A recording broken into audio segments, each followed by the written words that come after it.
छत्रपती शिवाजी महाराज, शाहू फुले हे महान विभूतींना नमन करून हे हिंदीत बोलणार आहे, कारण इकडे चिक्कार हिंदी भाषी पण आहे, त्यांना पण समजलं पाहिजे।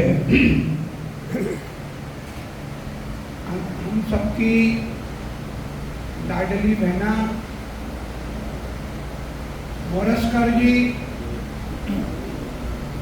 दत्ता दलवी जी, एक्स मेयर, सुभाष बालेराव जिला के कार्यकारी अध्यक्ष, हारून रशीद बबलू जी समाजवादी पार्टी के डिस्ट्रिक्ट प्रेसिडेंट, इरफान नेता एनसीपी के, अतनु मुखर्जी आप मुंबई के, डॉक्टर प्रियतमा सावंत मुंबई कांग्रेस की, जयश्री रणदिवे महिला सेवा दल की अध्यक्ष, प्रकाश विनोद गुप्ता डिस्ट्रिक्ट प्रेसिडेंट कांग्रेस सेवा दल, प्रकाश पांडरकर इस विभाग के ब्लॉक अध्यक्ष, यंग ब्रिगेड सेवा दल के अध्यक्ष राजकुमार गुप्ता, ब्लॉक अध्यक्ष यतीन सालवी जी, सत्यवान गुरव जी, वाजिद पंसारे जी, असलम शेख जी और सम्मानित मंच भाइयों और बहनों, आज हम सिर्फ पदाधिकारी यहां पर आए हैं, रणनीति तय करने।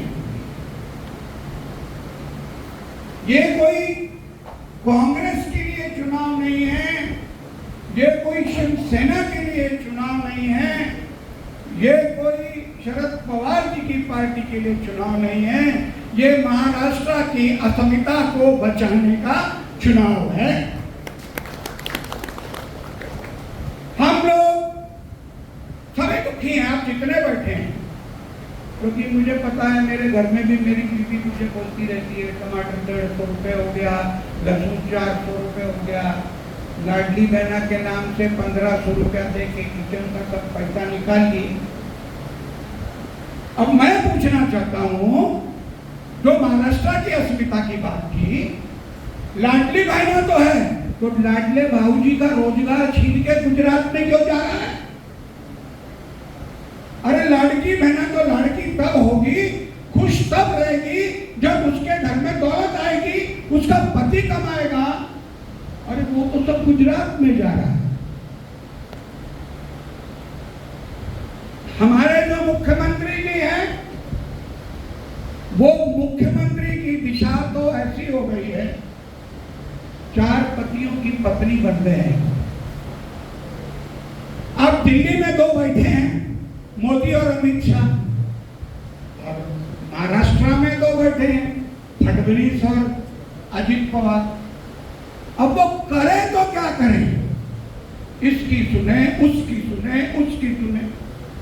हमें वोट देते समय देखिए, कांग्रेस की विचारधारा में और शिवसेना की विचारधारा में जमीन आसमान का फर्क है, मगर महाराष्ट्र को बचाने के लिए, हिंदुस्तान को बचाने के लिए हम सब विचारधाराओं को बंद बस्ते में डाल करके इंडिया अलायंस के अंदर आके खड़े हैं।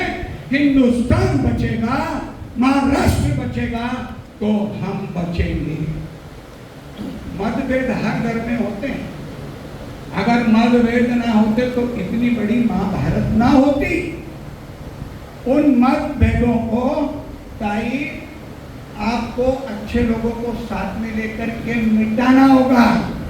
पहले हमारे घर को मजबूत करना होगा। मेरा तो जन्म इस कुर्ला में हुआ। इस कुर्ला में अधिकांश लोग जितने बैठे हैं, कोई नवे होंगे तो नहीं जानते होंगे, बाकी सब जानते हैं। तो मुझे जो चेहरे यहाँ दिखने चाहिए थे, वो चेहरे दिख नहीं रहे। होता है, भाई भाई में झगड़ा होता है। अगर मतभेद न होती तो इतनी बड़ी महाभारत होती क्या? मतभेद तो कृष्ण में और बलराम में भी था कि नहीं था? मगर इसका मतलब ये नहीं था कि वो आपस में लड़ते थे। ये वक्त सब मतभेद भुला करके एक परिवार की तरह खड़े होकर के हमें बीजेपी को हराना है। अब आप कहेंगे क्या मनचंदा जी आप बात कर रहे हैं, यहाँ तो बीजेपी का उम्मीदवार नहीं है। अरे बीजेपी की कठपुतली तो खड़ी है यहाँ पर, जिसकी डोरें बीजेपी के हाथ में है। आपने स्कूलों में, पिक्चरों में एक वो हातिम ताई के साथ सवाल पढ़ा होगा, देखा होगा। उसमें एक राक्षस को मारने के लिए बहुत कोशिश करते हैं, मगर वो राक्षस मरता ही नहीं है। बाद में पता चलता है वो राक्षस की जान वो पिंजरे में पड़े हुए तोते में है। उस तोते को मार दो, राक्षस मर जाएगा। इसी प्रकार ये सब गद्दारों की जान बीजेपी में है। वो कमल को सुखा दो, अपने आप महाराष्ट्र बच जाएगा, हिंदुस्तान बच जाएगा। बात करते हैं, आजकल मुख्यमंत्री को सुनता हूं, बोलता है आम्ही खूप लोकांचे काम केले आणि लोकांना खूप मदत केली, एवढी योजना आणली, इतनी योजनाएं लाए, ये लाए, वो लाए, जिसमें लाडली बहना का भी जिक्र करते हैं। अरे मी तुम्हाला विचारू इच्छितो, सुलेताई तुमची लाडकी बहन न होती का? सुलेबाई तो लाडली बहन थी, उसके खिलाफ आपने उम्मीदवार खड़ा किया अपनी बीवी को। अरे धिक्कार है, तुम बोलते एक हो, करते एक। अरे अगर भाई बनना ही है तो बदलापुर जैसे बलात्कार रोकिए। वो भी तो लाडली बहना थी किसी की, और वो जिन्होंने बलात्कार किया वो सब बीजेपी के लोग थे जो स्कूल के मैनेजमेंट में थे। मैं खुद वहां पर गया था, ऑल इंडिया कांग्रेस सेवा, ऑल इंडिया कांग्रेस की महिला अध्यक्ष आई थी अलका लांबा जी, मैं उनके साथ बदलापुर में गया था। और वहां जाने के बाद पता लगा कि वो जिन बचाना चाहते हैं वो मैनेजमेंट के लोगों को, क्योंकि वो सब बीजेपी के हैं। और बीजेपी तो आप जानते हैं कि बीजेपी की जो उत्पत्ति हुई है वो आरएसएस से हुई है। आरएसएस मतलब राष्ट्रीय स्वयं सेवक संघ। और आप अच्छी तरह जानते हैं कि आरएसएस वाले शादी करते नहीं, इसीलिए मोदी जी ने गलती से की थी तो उसको छोड़ दिया, तो 7 फेरों के वचन नहीं निभा सका। और वो आपको और हमको दिए हुए वचन पूरे निभाएगा। और जो नुमाइंदा इनका यहाँ पर है उसको ही पूछो, अगर बहना लाडली है तो गलफास नहीं लगता। इशारा मेरा समझते होंगे आप। अपने आप को उस पाप से बचाने के लिए बोलते मैंने परिवर्तन किया। अरे शिवसेना में, कांग्रेस में ऐसे नेता है जिन्होंने जेल में जाना पसंद किया। संजय राउत जी 100 दिन जेल में रहे और कुछ साबित नहीं हुआ, बाहर आए। अभी मेरे भाई ने बताया, केजरीवाल बोलो, सिसोदिया जी बोलो, और उनके 2-4 नेता है, सब जेल में थे।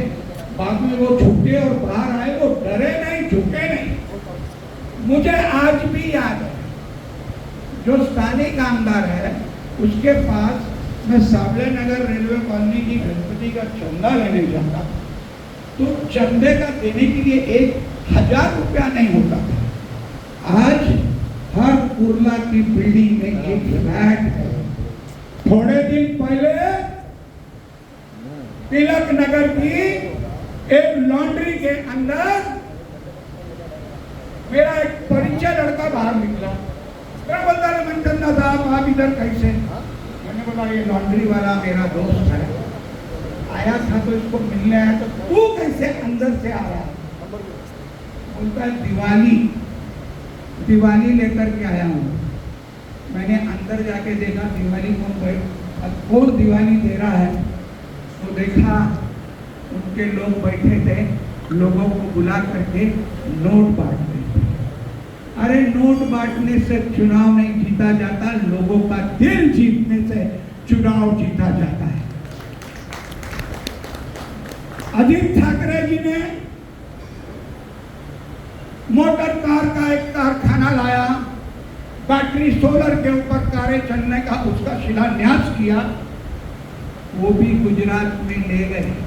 कारखाना गुजरात में गया, इसका मतलब हमारे लाड़के भाऊजी, हमारे लाड़के बेटे, हमारे लाड़के सपूतों का रोजगार गुजरात में चला गया।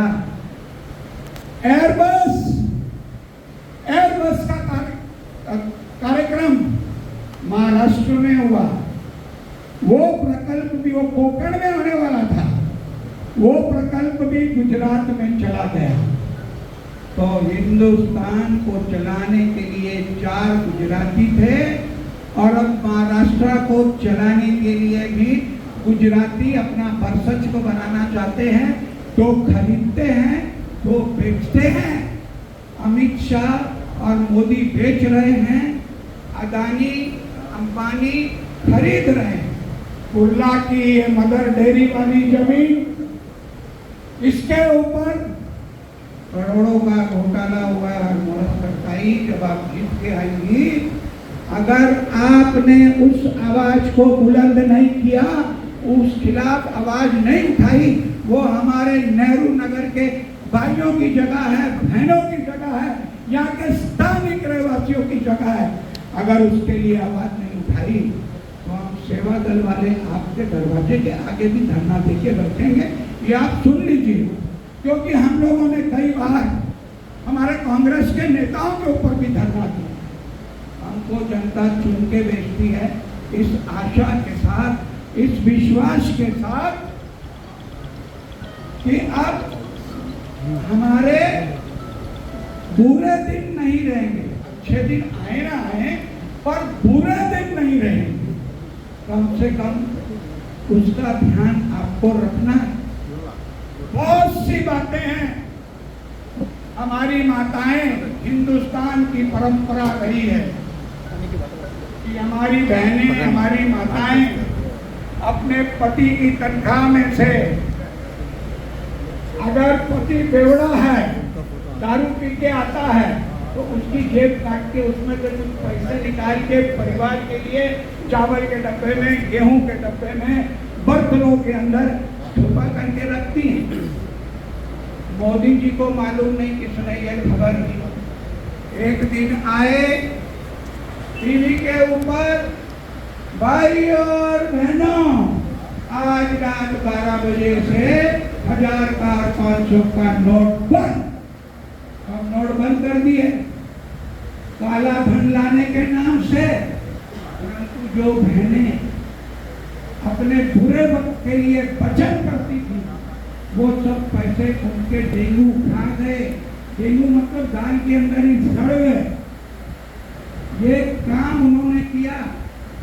गरीब भाजी बेचने वाला, फल बेचने वाला, दूध बेचने वाला, ठेला लगाने वाला, रिक्शा चलाने वाला, हाथ गाड़ी खींचने वाला, इनके सबके परिवार कैसे चलते हैं, ये निंदा को तो मालूम होना चाहिए।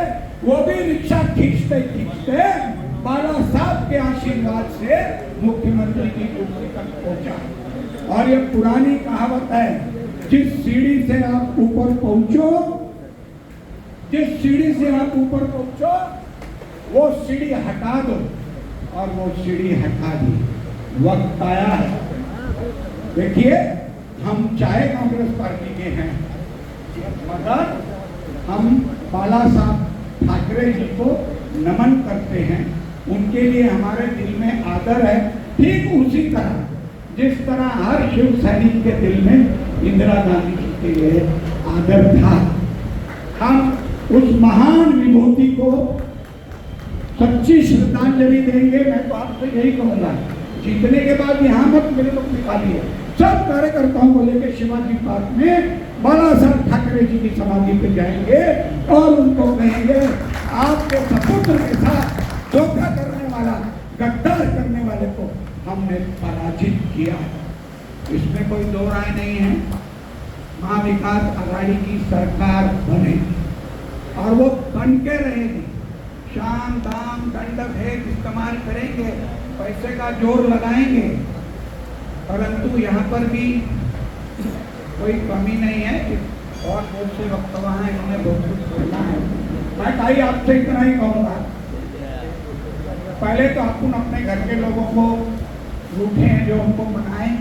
दूसरा, हमको माइनॉरिटी वोट और बैकवर्ड कम्युनिटी के वोट के ऊपर ध्यान देना है। जितना वोट आप माइनॉरिटी का और बैकवर्ड कम्युनिटी का लेंगी, उतना आप स्पीड से आगे बढ़ेंगी। ये बात को आप ध्यान रखें।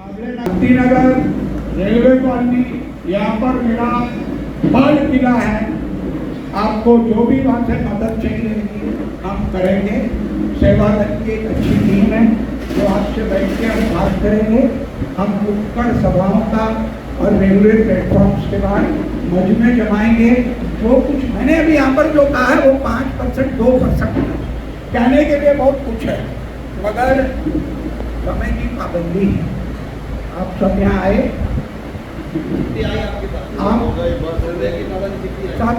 आप सब यहाँ पर आए, आप सबका बहुत बहुत धन्यवाद। इस मंच से बोलने का मौका मिला, अपने विचार रखने का मौका मिला। अब हमको मौका दीजिए, हम आपको जुटा करके लाए। मेरी सेवा दल की पूरी टीम, कांग्रेस की पूरी टीम एक साथ खड़ी रहेगी और कंधे से कंधा मिला करके आपको विजय श्री दिलाने में कोई कसर नहीं है।